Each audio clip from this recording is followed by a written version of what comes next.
Online streaming is the it thing right now. Millions of people flocking to YouTube or Twitch.tv to watch and communicate with their favorite content creators while they do all sorts of things, like play video games, host tournaments, teach music, make game shows, dip in the pool, whatever the f this is. Come on, baby, kiss me. Is that a VTuber? Is that what it looks like?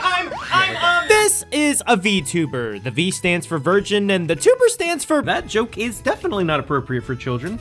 VTubers are content creators who stream just like anybody else, but digitally cosplay characters of their own creation. Anything from an anime dog, anime shark, anime detective, cat girl, tree, bean, corporate mascot, copyrighted character. All right, sure, yeah, that's cool. But can you cosplay as a 67 Camaro? I haven't paid too much attention to VTubers. In fact, I'm not really too cognizant of the streaming world in general. All that I really know is that one of them makes me laugh, this one broke records, and this one pissed off a lot of people for some godforsaken reason. So I set out on a mission. If the world has become so obsessed with girls that don't exist, but actually do exist, but truly don't exist in the reality of things, then what is it that makes these VTubers brainwash the minds of viewers around the world? I already had a hard enough time explaining to my parents what a hot tub streamer is, as if it's not already in the name. So with that being said, I am putting on the detective hat to see just what it is about the world of VTubers that makes everybody go mad. Get it? Because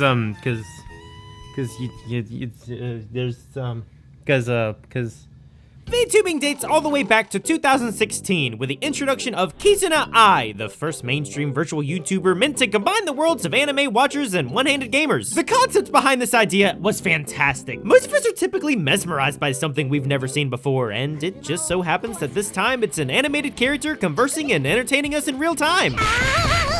But in fact, this was not the first time that we had seen a VTuber in the flesh, as that would be in 2010 with Nitro Plus, a Japanese visual novel game developer that introduced us to Supersonico, one of their original mascots transformed into advertising. Hello everybody, and I would like to give a shout out to the sponsor of this video, Soap. This wasn't the only precursor to VTubers though, as we'd have other companies dip their toes into this VTuber scene as well. Most of these were used in advertising, but some of them did manage to dive into plenty of other areas like meteorology.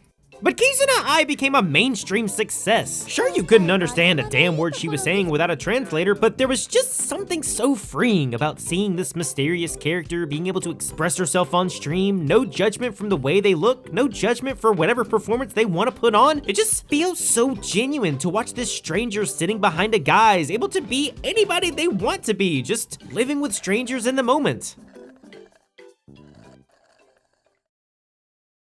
What? But corporations couldn't care less. All they see is this number right here, and they decide to make 40 of them. Introducing HoloLive, a YouTuber management company meant to bring forth the plague of virtual content creators to a much larger market. They supply you with a model, and to my knowledge, they throw in a phone and a computer fit for you to stream, and you bring in the success. 65 million subscribers later, and I don't think this was too bad of an idea. Smash. Smash. Smash. Smash.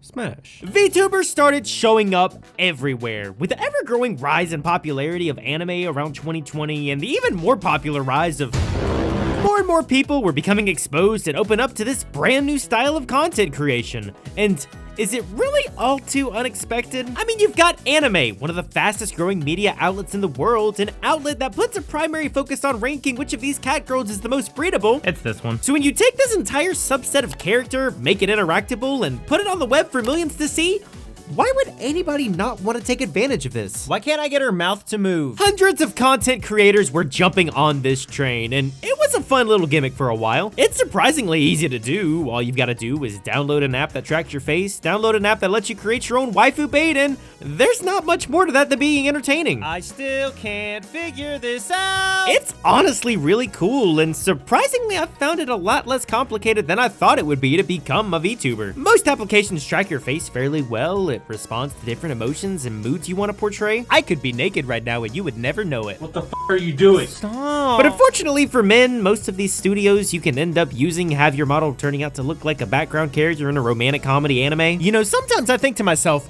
I dropped out of college for this. And with that being said, everyone's a VTuber. You go on Twitch and you go on your home screen, chances are you'll see an animated face you've never seen before within seconds. But with VTubers tubing everywhere, is it really still that enticing? Would you be able to mention Persona 5? Maybe. Why? I mean, I get the whole appeal of creating your own character. It's like how you spend hours crafting your custom character in a video game, except now you can actually live out the role of your character while being in a 1920 by 1080 space. But why has this culture become so mainstream? Why is everyone so obsessed with these fictional characters? Alright, everybody, welcome to my stream. Today we're gonna throw car batteries into the ocean. Let's go. These are real people. They might look like fictional characters, but they are entertainers, and they are damn good ones at that. Despite what anyone says about streaming and how easy it is, it's difficult. You've got to play a game, you've got to make it entertaining, and you've got to know how to capture an audience while you do it. So on top of that, when you put yourself inside of this animated bubble, it broadens your creativity. You have to think outside of the box and find even more creative ways to be entertaining. Stepbrother, help. Even more ways to have people remember you out of the 2,000 VTubers from here to Japan to Europe. My what? And on the opposite end, it opens up so much creativity for the world of the viewer. We have no idea what these models look like in real life, no idea what's actually happening behind the scenes, so to us, it just feels like we're watching another episode of our favorite anime at times. You guys are gonna call me a baby all stream? I wanna start speaking in a low voice, so none of you guys can call me a baby. Now, I can't deny, there are some things about the VTubing world that I just can't wrap my head around. I've never understood the whole baby voice, but I mean, these are content creators that have found a niche and an audience that wants to listen to it, so do what you wish. Surely nobody actually talks like that every day. Surely nobody actually talks like that every day. Told you. I'm also not big into the whole every character having this deep, intense lore and backstory. I will always encourage creativity, but to me it always sounds off-putting when you have some VTuber talking about how they're this celestial 900-year-old being who fought off the cosmos, and her next daunting task in her quest to save the universe is playing Among Us with 9 other VTubers. Honestly, I think lore like that would work really well in the VTubing space if they wanted to expand on it and make a short series with animators or something along those lines. I always thought it would be a neat idea to get a group of VTubers together once a week for a Dungeons and Dragons session, and it can actually play on their characters and expand their lore, and then that could influence their online persona and how they interact with their audience. I will say, I do like Crunchyroll Hime's backstory, because she's just here to make money. And these VTubers are making a killing. Iron Mouse performed her subathon and made over $500,000. Last year, YouTube Super Chat consisted of nothing but VTubers everywhere raking in the dough. Thousands of people donating exorbitant amounts of monies for content from people that they wouldn't recognize on the streets. And you know what? That's what I think is the most beautiful part of VTubers. It's what I stated before, being the mystery behind the guys. We have no idea what any of these content creators are like, what any of them look like in real life. I mean, in some cases they could just be a man, or they could just be me. But even if people are not spending an exorbitant amount of money, it's just enough to be able to have a place as a content creator where you can be in front of a camera entertaining others. The only one I truly have watched is Corone and a little bit of Amelia, and although I can't understand a word that she's saying, Eating Mike Tyson's ass. you can hear how relaxed and carefree her persona is when she's on screen. When she's allowing herself to be comfortable living in the moment, it's honestly one of the most heartfelt moments I've experienced watching a content creator being on screen and doing what they want to do. There's not much more that I can say regarding VTubers, except I now have this newfound appreciation that I didn't think was possible for these animated digital cosplayers. But if I had to make one final point, I think this Iron Mouse interview about VTubers can say my opinion on the topic better than anything else possibly could. I feel like I'm at a place where I can finally be proud and happy of who I am, and finally allow myself to feel happiness and to be excited about life, because it was really rough for a second there.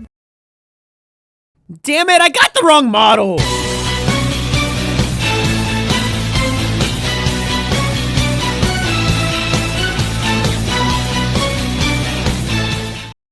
Where's tracking at? Why is it not tracking me? There we go. Ooh, this is how you make a video. Ooh, this is where my microphone is.